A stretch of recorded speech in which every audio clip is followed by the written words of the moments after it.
You're with Mikkel on apologeticsguide.com. Thanks for joining us in my 6-part course on how to run an accessible apologetics conference. I'm so glad that you're still with us. Well, last time we talked about getting the word out, but what happens when people start clamoring to attend your event? Today, we're going to talk about how to save tons of time by streamlining the entire registration process. So come on into the Sunday school room with us, and let's jump right into our conversation on handling registration. It's lesson number 4, and it's called Sign Me Up. Registration. Now, registration is something that you guys handled at Bayside, and when I did this conference at Bridgeway, we actually let Biola handle it. So let me tell you about the Biola side real quick. Sure.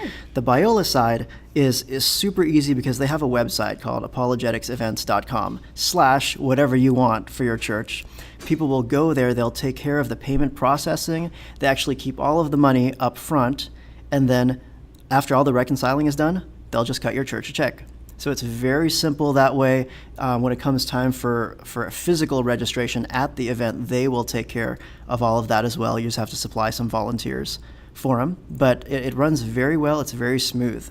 Now, maybe your church actually has the capacity to, on your website, do registration, and you guys are used to ticketing events for your church. How did you guys do that, Dina?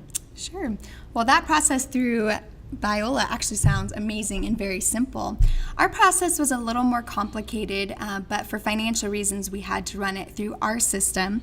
But what we ended up doing was I worked with a fabulous girl named Renee, and I asked Renee if she could just be the person responsible to handle registration for me.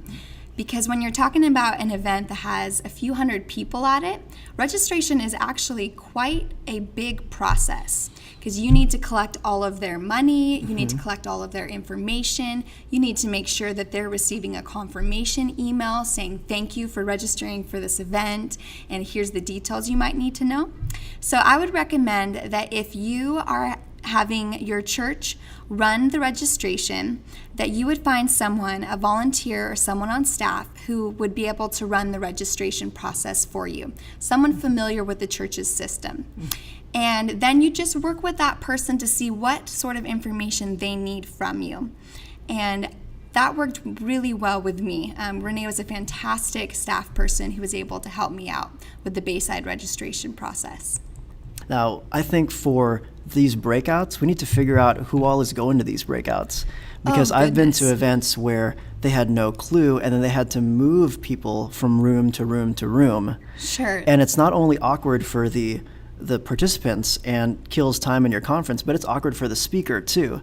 For example, in Canada, I was prepared for a small room environment, but I had so many people sign up for my talk on the problem of evil that they put me up on the main stage in the main auditorium, like I was a plenary speaker, and I wasn't prepared for that kind of thing. I had more of a workshop presentation prepared. Sure. Same thing happened in our conference at Bridgeway, where one of my breakout speakers, who really wasn't used to that kind of thing, but was willing to do a breakout session, we ended up putting him on the main stage just because so many people signed up for his breakout session. And so that just makes it awkward for the speaker and for the participants. So make sure that we have some kind of way to figure out who is going to what. That way you can book the appropriate venue for each. Sure, and I would recommend that actually be part of your registration process.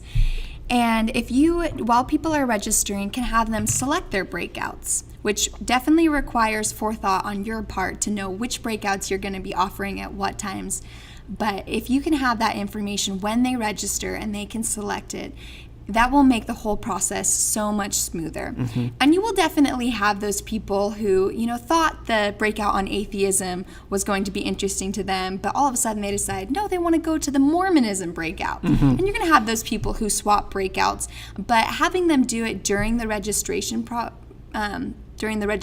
process is so helpful because it gives you an idea of what people are interested in so you can place them in the right size room and prepare your speakers for what they will be encountering. Yeah. Next time, we'll talk about what is probably the most important thing to consider when planning your apologetics event. But right now, I'd actually love to hear from you. So please let me know what you found helpful, and if there's anything else that I can share that might make the Ministry Leaders Toolkit even more useful for you. Just drop me a note at mikkel@apologeticsguy.com, and I'll see you next time.